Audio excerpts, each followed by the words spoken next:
Hello बच्चों, so welcome to your maths class. बीच में काफ़ी ब्रेक आ गया था। उम्मीद करते हैं कि वापस से पहले की तरह रेगुलरिटी बनेगी जैसे स्टार्टिंग में रेगुलर चल रहा था। ठीक है, नाउ एक टाइम भी फिक्स कर रहे हैं इसका।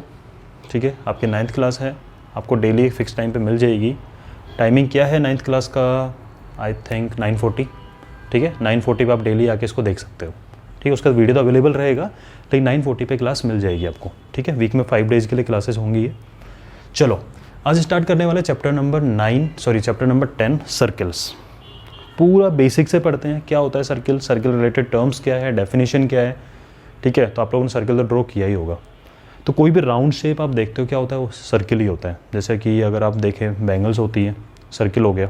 ठीक है, क्लॉक आपने देखा होगा, सर्किल के शेप में होता है। ठीक है, कड़ा पहनते हैं हाथ में, सर्किल वाली शेप हो गई। ठीक है, अच्छा जी, तो सर्किल बनता कैसे पहले वो देखते हैं, फिर उसके डेफिनेशन के ऊपर आते हैं। तो आपने जो क्लॉक देखी होगी, क्लॉक में मिनट हैंड ले लो, सेकंड हैंड ले लो या आवर हैंड ले लो। ठीक है, तीनों ही पूरा राउंड कंप्लीट करते हैं। तो मान लीजिए सपोज करो मैं सेकंड हैंड की बात कर रहा हूँ, यहाँ पे है टिक टिक टिक टिक पूरा चलता रहता है, और ऐसा 60 टाइम टिक करते करते करते करते करते करते वापस सेम पॉइंट पे आ जाती है।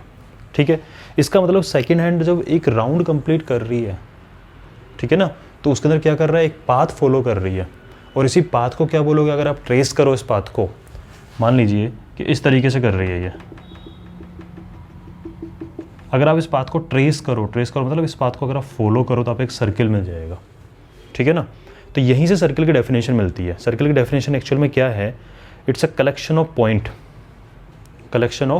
Point at a fix distance from a fix point.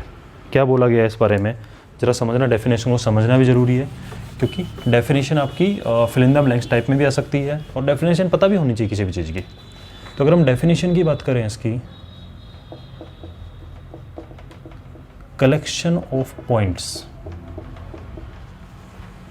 ठीक है, क्या है बताऊंगा, पूरा बताऊंगा, डेफिनेशन के एक एक वर्ड का मीनिंग बताऊंगा। कलेक्शन ऑफ पॉइंट्स, पॉइंट्स का collection at a fixed distance from a fixed point. क्या मतलब है इस चीज़ का, कि कोई एक फिक्स पॉइंट होगा।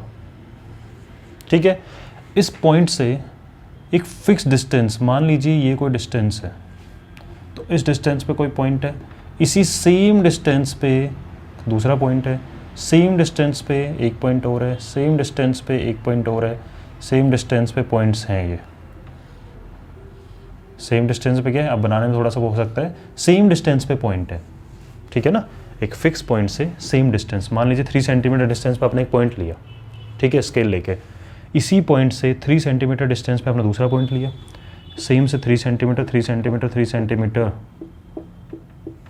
तो ये पॉइंट्स आपने लिया। और इन सारे पॉइंट्स का कलेक्शन अगर आप करो तो क्या बन जाएगा आपके पास में, एक सर्किल। ठीक है, उसके बाद बात करते हैं। तो डेफिनेशन बनी ना, कलेक्शन ऑफ पॉइंट्स। हालांकि मैंने तो दूर दूर पॉइंट लिए हैं। अगर हम बात करें, आप ये सोचो इस चीज़ को, सर्किल, हम कंपास ले लो।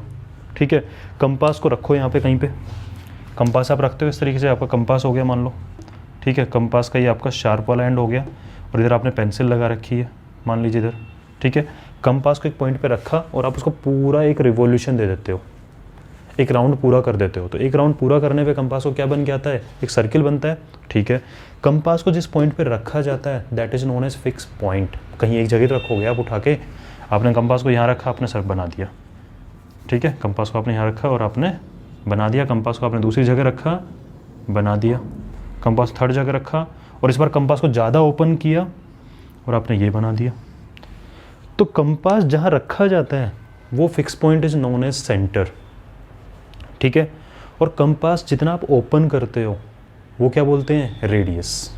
ठीक है ना, कंपास जितना ओपन करो क्या बोलेंगे, रेडियस। यानी कि जो फिक्स पॉइंट होगा that is known as centre, और जो फिक्स डिस्टेंस है, जो आपने 3 सेंटीमीटर या 4 सेंटीमीटर कंपास में फिल कर रहे हो, उनको ड्रॉ कर रहे हो आप, वो क्या बोलोगे इस चीज़ को, फिक्स डिस्टेंस को, रेडियस। ठीक है। और इन सारे पॉइंट को कलेक्शन कर दोगे, ट्रेस कर लोगे इसको पूरे को, तो क्या आपके पास क्या शेप बन के आएगी, सर्किल। ठीक है, तो इसकी डेफिनेशन होगी circle is collection of points at a fix distance from a fix point. Definition, इससे रिलेटेड टर्म्स क्या क्या है। फर्स्ट टर्म आती है सबसे पहले इसकी सेंटर। सेंटर क्या हो गया, the fix point is known as centre, जहाँ पे आप कंपास को रख रहे हो। ठीक है। सेकेंड थिंग, रेडियस, जो फिक्स डिस्टेंस आपने कंपास में फिल किया हुआ है, that is known as radius. उसके बाद आता है next, plane divided into 3 parts. क्या बोला गया इसके लिए, देखते हैं जरा एक बार।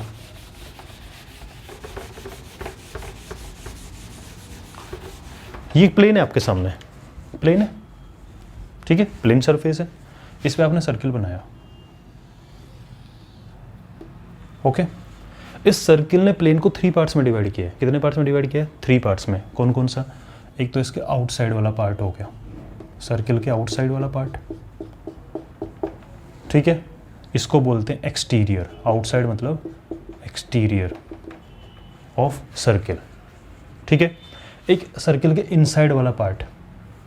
भाई मान लीजिए मैं आपको बोलूं कि एक सर्किल शेप बनी हुई है ग्राउंड के ऊपर, बड़ा सा ग्राउंड है, ग्राउंड में आप कोई गेम खेल रहे हो, ठीक है, उसके बाद आपने एक बड़ा सा सर्किल ड्रॉ कर लिया, हो गया, ठीक है। आप 3 पोजीशन पे मूवमेंट कर सकते हो। कैसे, एक तो सर्किल के बाहर घूम लो, तो exterior of circle, outside the circle, first thing, ठीक है। उसका दूसरा क्या हो सकता है, आप सर्किल के अंदर मूवमेंट कर लो, तो इंटीरियर ऑफ सर्किल और इनसाइड द सर्किल, ठीक है, तो इसको बोलते हैं इंटीरियर या फिर इनसाइड द सर्किल। ठीक है, एक्सटीरियर या आउटसाइड द सर्किल। और थर्ड ये भी तो है भाई, आप ना सर्किल के अंदर खड़े हो ना आप सर्किल के बाहर खड़े हो, आप सर्किल की बाउंड्री पे खड़े हो। चलो आप तो बोलोगे सर सर्किल जो हमने बनाया इसका ना लाइन ड्रॉ की, लाइन पतली सी थी, मैं तो पैर अपना मोटा सा पैर रखा हुआ है, तो मैं तो सर्किल के बाहर अंदर भी हो गया। तो यार आप समझने के लिए ये है, आप एक पतली सी चीज़ ले लो ना, एक पत्थर ले लो छोटा सा, क्या तो पत्थर अगर आप फेंकोगे दूर खड़े होके, देखना इस चीज़ पर ध्यान देना कि आपने सर्किल ड्रॉ किया, गेम खेल रहे हो कि मुझे यहाँ से टारगेट करके फेंकना है पत्थर को, उसमें छोटे से पत्थर को, ठीक है, तो क्या तो सर्किल के अंदर जाके गिरेगा, इंटीरियर, ये सर्किल के बाहर जाके गिरेगा, एक्सटीरियर। या हो सकता है कि जो लाइन बनी हुई है बाउंड्री, इस बाउंड्री के ऊपर भी तो हो सकता है, and that is known as on the circle, on the circle boundary या ऑन द सर्किल, ठीक है, सर्किल बोल सकते हो। तो कितने पार्ट्स में डिवाइड किया इस चीज़ को, एक्सटीरियर, इंटीरियर और बाउंड्री, 3 चीज़ होती है, इसके अलावा कोई पॉसिबल ही नहीं है। ठीक है, यानी अगर हम एक कोई पॉइंट P, मान लीजिए कि आपके पास में एक पॉइंट है P, आप P पॉइंट लोकेट कर रहे हो, अब मैं पूछूं कि बताओ बेटा P पॉइंट कहाँ पे है, तो आप कहोगे sir outside the circle means exterior है, तो ये P पॉइंट कहाँ है, एक्सटीरियर। मैंने बोले Q पॉइंट नोट किया मैंने, ये बताओ Q पॉइंट कहाँ है, तो आप कहोगे Q पॉइंट सर इंटीरियर है। और मैंने कहा मैंने एक R पॉइंट नोट किया है, ये R कहाँ है, बोले ऑन द सर्किल है कि नहीं है। तो 3 पोजीशन हो सकती है किसी भी चीज़ के लिए। इसका मतलब जो सर्किल है वो किसी भी प्लेन सरफेस को 3 पार्ट में डिवाइड कर रहा है, क्या उसके आउटसाइड का एरिया, एक अंदर का एरिया और एक उसके ऊपर का, ठीक है, बाउंड्री। नेक्स्ट कोड, कोड क्या होती है, अब कोड समझते हैं। ये सब टर्म्स हैं, ये अगर टर्म्स आपकी क्लियर हो जाएंगी, जो भी आज वाली है एक्सरसाइज 10.1 तो आपकी आराम से हो जाएगी, ठीक है, खुद ही कर लोगे। कोड क्या है, ये सर्किल है, तो अगर सर्किल पे मैं 2 पॉइंट ले रहा हूँ, सर्किल पे 2 पॉइंट ले रहा हूँ, तो मैंने एक पॉइंट ये ले लिया मान लीजिए, और एक पॉइंट ये ले लिया, सर्किल की बाउंड्री पे 2 पॉइंट लिए मैंने। अगर आप इन 2 पॉइंट्स को ज्वाइन कर दो, so this is known as कोड। अब आपका मन कर रहा होगा सारे 2 पॉइंट यहीं क्यों ले रहे हो, आप यहाँ भी तो ले सकते हो, ले लो, किसने मना किया, दैट इज ऑल्सो कोड, ठीक है। बोले सर यहाँ नहीं ले रहे हम, तो एक पॉइंट मैंने ऐसे लिया और एक पॉइंट यहाँ लिया, ले लो, दिस इज ऑल्सो कोड, ठीक है। आपने कहा सर ऐसे नहीं, हम तो ऐसे पॉइंट लेंगे, that is also code, this is also code, this is also code, this is also code, this is also code. यानी कि you are taking 2 points on the circle और उन पॉइंट को ज्वाइन कर दो, तो क्या मिलेगा आपको, कोड, ठीक है। तो आपके मन में आपने क्या बोला इस चीज़ को, इससे भी क्वेश्चन बन रहा है कि जितने मर्जी है कोड बना लो, ठीक है। तो circle have infinite codes possible, circle में कितने कोड हो सकते हैं? इनफाइनाइट। अभी कहीं भी बना लो, ऐसे बनाओ, ऐसे बनाओ, ऐसे बनाओ, कैसे भी बना लो, इनफाइनाइट कोड है। क्यों इनफाइनाइट कोड है? क्योंकि आप मुझे एक चीज़ बताइए, मैं आपसे बोलूँ एक सिंपल सी चीज़ कि इस लाइन पे कितने पॉइंट्स एग्जिस्ट कर रहे हैं, तो आपको पता है पॉइंट होता है डायमेंशन लेस। पॉइंट तो कुछ होता ही नहीं है, हल्का सा लगाया पॉइंट है, हालांकि इसमें तो आपको दिख रहा है थोड़ा विड्थ। पॉइंट का तो कुछ होता है डायमेंशन, ठीक है, यानी ना कोई विड्थ होता है ना लेंथ होता है। तो इसमें कितने पॉइंट्स में डिवाइड, आप छोटे छोटे छोटे छोटे टुकड़े करोगे, इनफाइनाइट पॉइंट्स होते हैं किसी भी लाइन के ऊपर। तो ये भी एक लाइन ही तो है कंप्लीट, इस तरीके से स्ट्रेट नहीं है, कर्व है, ठीक है। तो इसके ऊपर कितने पॉइंट्स अवेलेबल होंगे? Infinite points. और जब आप इनफाइनाइट पॉइंट्स को इस तरह से ज्वाइन करोगे 2 2 2 2 के पेयर के अंदर, तो कितने पेयर बन जाएंगे? इनफाइनाइट पेयर्स होंगे। तो how many chords are possible in a circle? Infinite chords are possible, ठीक है। उसके बाद बात करते हैं डायमीटर की, ठीक है। नेक्स्ट टाइम आपका क्या आ रहा है? डायमीटर। ये सब डेफिनेशन आपकी बुक में है, अंडरलाइन वहाँ पे कर सकते हो, यहाँ पे मैं आपको पूरी डिटेल में समझा रहा हूँ। Diameter, circle, centre. क्या ये कोड नहीं है? मान लीजिए मैंने बनाया ए बी इज अ कोड, है कि नहीं है? 2 पॉइंट को ज्वाइन कर रहा है ए बी को। क्या कोड कहीं से भी जा सकती है? तो ऐसा पॉसिबल नहीं है क्या कि कोड सेंटर के ऊपर से पार करते हुए जाए? बिल्कुल पॉसिबल है। आपको लाइन ड्रॉ करनी है, सेंटर को पार करते हुए कोड जा सकती है, सेंटर को पास करते हुए। तो the code that Passage through centre, the code that Passage through centre, ऐसी कोड जो सेंटर से पास कर रही है, that is known as diameter, ठीक है। तो डायमीटर की अगर हम डेफिनेशन की बात करें, code that is passes through center is known as diameter। बात समझ में आ रही है? ओके, अच्छा जी। अब मुझे एक चीज़ बताना है, इसके अंदर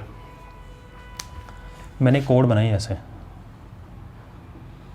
आपको दिख रहा होगा, जैसे जैसे सेंटर की तरफ मूव कर रहे हैं हम, भाई हमारा अगर मैं यहाँ से चलना स्टार्ट कर रहा हूँ तो मेरा सेंटर तो इस डायरेक्शन में ही है, यहाँ से चलना स्टार्ट करूँ मेरा सेंटर इस डायरेक्शन के अंदर है, ठीक है।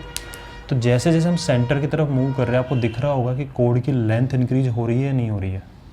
छोटी सी थी और बड़ी हुई, और बड़ी हुई, और बड़ी हुई, और बड़ी हुई, और बड़ी हुई, और बड़ी हो गई कोड, और बड़ी हो गई कोड, फिर कोड और बड़ी हो गई।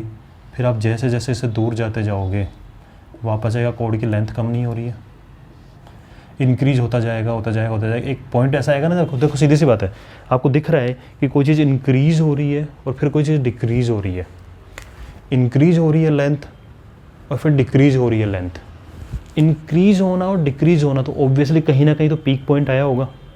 कोई चीज़ इंक्रीज होकर फिर डिक्रीज हो रही है, तो ऐसा मोमेंट जहाँ से डिक्रीज होना स्टार्ट हुआ तो वो पॉइंट क्या था? पीक पॉइंट था, ठीक है। तो इसका मतलब कोड की लेंथ इंक्रीज होते होते एक पॉइंट पे मैक्सिमम हुई, उसका डिक्रीज होना स्टार्ट हुआ, और जो मैक्सिमम हुई ना, वो कौन सी वाली है आपकी? जो डायमीटर आपने अभी बनाया था, वो डायमीटर ही मैक्सिमम लेंथ होती है, उसके बाद वापस से क्या होता है?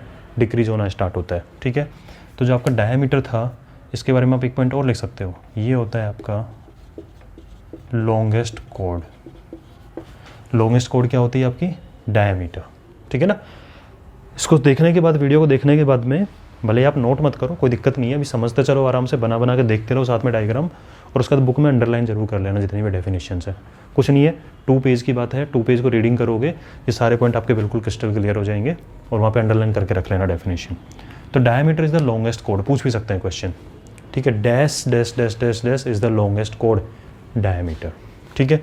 ये तो बात हो गई आपके डायमीटर की, बात हो गई, कोड की बात हो चुकी है। अब बात करते हैं आर्क, नेक्स्ट पॉइंट।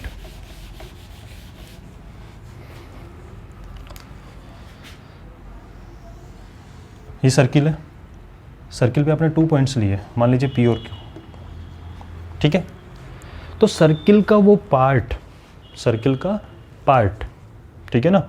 अच्छा एक चीज़ बताना मैं आपको भूल गया, डायमीटर के अंदर नोट कर लेते हैं इसको, रुको। ये सेंटर था, ये पार करते हुए जा रहा है, ये सेंटर है, ठीक है। मान लीजिए सेंटर को डिनोट किया हुआ ओ से, थोड़ी देर इसको भूल जाओ। आपको पता है सेंटर से और इसके ऊपर जो पॉइंट होता है, सर्किल के ऊपर जो पॉइंट होता है, दैट इज़ फिक्स डिस्टेंस। याद आ रहा है? कंपास जितना ओपन करते हैं ये रेडियस होता है, ठीक है। ऐसे सेंटर से ये वाला पार्ट भी क्या है आपका? रेडियस, ठीक है ना। ये तो हमने देखा था भाई कि सेंटर से जो फिक्स डिस्टेंस होता है that is known as radius. तो ऐसे ये फिक्स डिस्टेंस भी क्या हो जाएगा? रेडियस। तो वो सीधा कर दिया।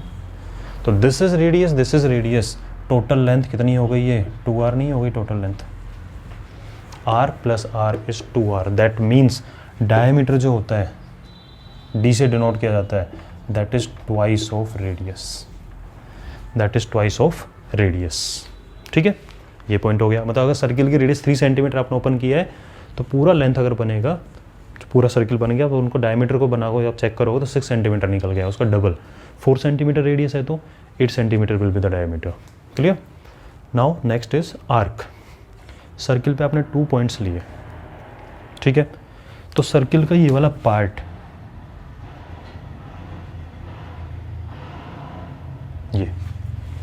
ये वाला पार्ट, ठीक है ना, इसको बोलते हैं आर्क, ठीक है। तो part of circle between 2 points, part of circle, circle का पार्ट ही तो है, ठीक है। पार्ट मतलब छोटा टुकड़ा, बिटवीन 2 पॉइंट्स, कोई भी 2 पॉइंट ले लो, ठीक है, उनके बीच का पार्ट को क्या बोलोगे, आर्क। तो आप याद भी करो, जब कभी भी एंगल बनाते हो 60 डिग्री का एंगल बना के, जैसे आपने कुछ भी कंस्ट्रक्शन वर्क किया, क्वाड्रिलेटरल डिजाइन किया, ट्रायंगल का डिजाइन कर रहे हो, ट्रायंगल कंस्ट्रक्ट कर रहे हो, आप 7th क्लास 8th क्लास में स्टडी करके आए हो ना, कि 7th में आता है ट्रायंगल कंस्ट्रक्शन, 8th में आता है क्वाड्रिलेटरल कंस्ट्रक्शन। तो वहाँ पे यही तो होता था कि अपन को लाइन ड्रॉ करके take it as a centre and draw an arc. तो आर्क ऐसे ही तो बनती है, ये आर्क ही तो होती है, ठीक है। तो कंपास को अगर हम पूरा घुमा दें तब तो क्या बन जाएगा, सर्किल, और कंपास को थोड़ा सा करें तो कंपास को थोड़ा सा करने जैसा ही तो हो गया, तो this is known as arc. तो part of circle between 2 points is known as arc. Clear. उसके बाद में बात करते हैं जो इन आर्क में आपको छोटा वाला हिस्सा दिखेगा। देखो एक चीज़ बताओ मुझे, आपको ये बोला गया कि भैया P से Q तक जाना है आपको, ठीक है, P से Q तक आपको जाना है, रास्ते रास्ते चलो।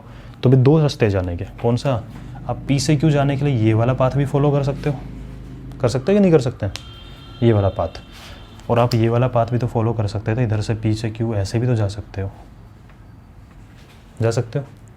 अब वो आप कहोगे सर क्यों जाए, शॉर्टकट तो यही है भाई, किसी को घूमने का मन कर रहा हो तो बात अलग है, ठीक है, तो ऐसे जाएगा वो। तो P से Q जाने के लिए तो is that part of circle और नॉट, ये भी तो सर्किल का पार्ट ही है। तो आप कहोगे सर डेफिनेशन ये निकल के आ रही थी कि part of circle between 2 points, तो part of circle between 2 point ये भी है और part of circle between 2 point ये भी तो है, तो ये भी आर्क हुआ। बात तो बिल्कुल ठीक है, this is also known as arc. अब कन्फ्यूजन वाली होगी आपकी सिचुएशन, क्या सर आर्क इसको माने कि इसको माने, तो मैं बोलूँगा कि आर्क दोनों है, ये छोटा वाला है that is known as minor arc, और ये बड़ा वाला है that is known as major arc. Means arc means part of circle, ठीक है, बिटवीन 2 पॉइंट्स, छोटा रास्ता दिख रहा है तो माइनर, बड़ा रास्ता दिख रहा है तो मेजर। क्लियर है वाली चीज़, ये आपका हो गया आर्क तक की कहानी, ठीक है। ये उसको देखो। इसके बाद में नेक्स्ट टॉपिक आता है आपका सर्कमफेरेंस। क्लियर। सर्कमफेरेंस क्या होता है, अरे इतनी देर से पढ़ रहे सर्कमफेरेंस, बोले सर सर्कमफेरेंस तो पहले बता देते, ये टर्म अभी क्यों लिया, कोई बात नहीं अब कर लेते हैं, अभी देखा है तो सर्कमफेरेंस कुछ नहीं होता भाई, ये जो टोटल पाथ होता है ना सर्किल के लिए, टोटल पाथ, इसकी लेंथ को क्या बोलते हो आप, circumference. Length of this complete path. आप यहाँ से चले, आप घूमते घूमते गए, यहाँ पे घूमते घूमते गए और वापस सेम पॉइंट पे आ गए, ठीक है। तो 1 कंप्लीट राउंड में जो लेंथ कवर की है आपने दैट इज नोन है सर्कमफेरेंस। और सर्कमफेरेंस कोई नई चीज़ नहीं है, जो आप अब तक स्क्वायर, रेक्टेंगल, ट्रायंगल के केस में जो आपने वर्ड पढ़ते थे पेरीमीटर, वही है ये भी पेरीमीटर ही है। पेरीमीटर क्या होता है, लेंथ ऑफ पाथ कवर्ड। अगर मैं बोलूँ वाइट बोर्ड की पेरीमीटर बताओ तो आप बोलो सर एक कॉर्नर से चलना स्टार्ट करो, पूरा कवर करो, वापस सेम पॉइंट पे आ जाओ, ठीक है। ये होता है कि नहीं होता है। अगर मैं इसके पेरीमीटर की बात करूँ, बोल सर यहाँ से चलो, फिर चलो, सेम पॉइंट पे पहुँच गए, perimeter. Length of path covered, जितना पाथ का आपने कवर किया उसके लेंथ को क्या बोलते हैं, पेरीमीटर। ट्रायंगल के केस के अंदर भी यही होता है कि यहाँ से चलना स्टार्ट किया आपने तो ये लेंथ तीनों को क्या कर दो, ऐड, ठीक है। और स्क्वायर के केस की बात कर लें तो उस केस में भी क्या हो जाएगा, आपको यहाँ से चले हो तो length of this complete path. और अगर पैरेललोग्राम की बात कर लें तो उस केस में भी length of this complete path. तो यहाँ भी length of this complete path is known as perimeter. But specially circle के केस में पेरीमीटर ना बोल के क्या वर्ड यूज़ करते हैं हम, सर्कमफेरेंस। ठीक है, स्पेशली भैया अपने लिए नया वर्ड लेके आया है, बोले मैं पेरीमीटर नहीं मानूंगा, मेरे को तो सर्कमफेरेंस नाम दो। ठीक है, तो this is circumference, length of path covered around a circle. किसी सर्कुलर पार्क के चारों तरफ आपने राउंड लगाया, ठीक है, हो सकता है आपने 500 मीटर कवर किया टोटल राउंड लगा के, सर्कुलर पार्क था कोई, ठीक है, ग्राउंड में लगा रहे हो। ट्रैक होते हैं ना, रनिंग ट्रैक जो होते हैं एथलेटिक्स के लिए जो होता है रनिंग ट्रैक होता है जो, वो सर्कुलर शेप में भी होते हैं। ठीक है, तो जो पूरा पाथ कवर किया उसकी लेंथ को क्या बोलते हैं, सर्कमफेरेंस। ठीक है, उसके बाद बात करते हैं सेगमेंट एंड सेक्टर, इंपॉर्टेंट है, देख लीजिए। सबसे पहले बात करता हूं मैं सेगमेंट की। आपने सर्किल का कोई पार्ट लिया, ठीक है, ये point P and this point Q, क्या है ये, minor arc and this is major arc. ठीक है, हाँ, माइनर आर्क मेजर आर्क में एक छोटा सा पॉइंट बताना भूल गया कि माइनर आर्क जो आप PQ जो डिनोट किया था आपने, माइनर आर्क को कैसे डिनोट करोगे, PQ, भाई P से Q तक जा रहे हो तो PQ लिखोगे इसको। जैसे अगर हम किसी लाइन सेगमेंट की बात कर रहे हैं तो हम इसको AB लिखते हैं कि नहीं लिखते हैं, पर इसको हम AB ऐसे भी तो लिखते हैं, AB बार लगा देते हैं। क्यों, क्योंकि आपको पता है लाइन के लिए हम ये सिंबल यूज़ करते हैं, दोनों साइड में एरो। लाइन सेगमेंट के लिए इस तरीके से होता है, 2 एंड पॉइंट्स, एंड रे के लिए ये वाला होता है सिंबल। जानते हैं चीज़, लाइन, लाइन सेगमेंट, रे। फिर बोल रहा हूँ, लाइन, लाइन सेगमेंट, रे। ठीक है, तो अगर ये लाइन सेगमेंट AB है तो हम इसको ऐसे डिनोट करेंगे। ठीक है, तो अगर ये भी हो गया, अब इसकी बात करें तो बोलो सर माइनर आर्क PQ है, इसको कैसे डिनोट करेंगे, तो ये इसको डिनोट करेंगे इस तरीके से। देख के समझ में आएगा, हाँ कर्व जैसा कुछ दिख रहा है, तो PQ लेंथ तो है, P से Q का डिस्टेंस तो है, इसका पार्ट है, बट ये क्या है, स्ट्रेट लाइन नहीं है, ये एक आर्क है। ठीक है, और एक चीज़ बताओ मुझे, अगर आप किसी छोटे रास्ते पे जाना है तो आप सीधा बताओगे अरे यार देखो वो वाला घर है, वहाँ चले जाओ, यही होता है। तो आपको किसी लैंडमार्क की रिक्वायरमेंट नहीं होती। लेकिन सपोज करो ऐसा घर है जो 2-4 गली छोड़ के है, तो आप किसी को ऐसे तो कहोगे नहीं ये ऐसे चला जा, सीधा सीधा देख लेना, गली वाली 2-4 मुड़नी होगी, मुड़ जाना अपने आप। अपन उसको अगर परफेक्ट रास्ता बता रहे, कैसे बताएंगे उसको कि देखिए यहाँ से जाना है, इस गली से मुड़ जाना, फिर आप देखना कॉर्नर पर ये दिखेगा आपको, वहाँ से आप लेफ्ट ले लेना, तो हम उसको लैंडमार्क बता रहे हैं। तो ये PQ रास्ता छोटा सा है, तो माइनर आर्क के लिए छोटा सा रास्ता है, तो आप माइनर आर्क को तो ऐसे रिप्रेजेंट कर दोगे, लेकिन मेजर आर्क के लिए आपको लैंडमार्क बताना है, तो इतना लंबा रास्ता बताओगे किसी को, तो आपने बीच में एक पॉइंट ले लिया, मान लीजिए R, तो आप उसको क्या बोलोगे कि देखिए रास्ते पे चलना चालू चलता है, बीच में एक R पॉइंट आएगा, फिर वहाँ से Q मिलेगा तेरे को बाद में। ठीक है, क्यों, अगर पीछे चलने वाले बंदे को आपने ये बोला कि जाओ चल दो, तो यहाँ से भी जा सकता था, यहाँ से भी जा सकता है, तो यहाँ वाले में तो कोई प्रॉब्लम नहीं बताने में, यहाँ वाला लंबा रास्ता है तो आप लैंडमार्क बता रहे हो R, तो मेजर वाले को ऐसे डिनोट किया जाएगा PRQ, कि P से R और R से Q। ये हो गया आपका मेजर आर्क और माइनर आर्क। क्लियर है, तो अभी के लिए सस्पेंस रखते हैं, थोड़ा सा सस्पेंस भी क्या है, ट्राई करना 10.1 के क्वेश्चन करने का। ठीक है, नेक्स्ट वीडियो के अंदर आपका सेगमेंट सेक्टर को पूरा डिटेल में बताता हूँ, और उसके बाद में आपका 10.1 की एक्सरसाइज स्टार्ट कर देंगे। ठीक है, चलो मिलते हैं नेक्स्ट वीडियो के अंदर। एंड नाउ बी रेगुलर, मैं अपने आप को भी बोल रहा हूँ और आपको भी बोल रहा हूँ। ठीक है।